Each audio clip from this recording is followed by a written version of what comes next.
Andito kami sa plantation ngayon ni Kuya Lapon. O ayan o.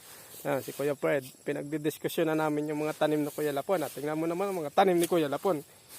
Tinalo yung mga mangga kung tig-iisang di pa. Yung kanya oh, kalahating di pa lang pare, magkapit bahay.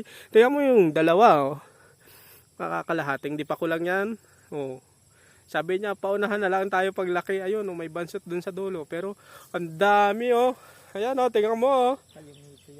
Advantage ng magtatanim na taga rito, dito nakatira. Tingnan mo, ang dami-dami niyang tanim. Tayo, wala. Mga wala tayong tanim. Ayan, oh. Ayan, napapag-usapan na rin lang yung mga halaman. Ang dami niyan ditong tanim. Baka hindi nyo alam. Ayan. Yun sa... Oh, ayun saging. Saging niya, nakapila, oh. Parang nag-uusap-usap lang, oh. Oh, magkaabot. Sa limit ng pagtatanim niya, magkaabutan yung mga dahon. Parang yan, hanggang dyan. Parang ito'y kape na, oh. Yan, oh. Ayan daw. Ito kape. Libre daw ang kape.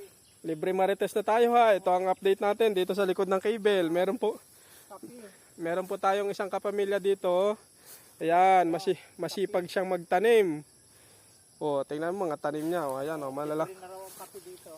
Yan ata yung pabaon doon sa mga mapunta dito balang araw eh. Ayan, oh. Oh. Ayan, ang daming tanim, kakatuwa. Matitikman ang bunga ng saging. Aha.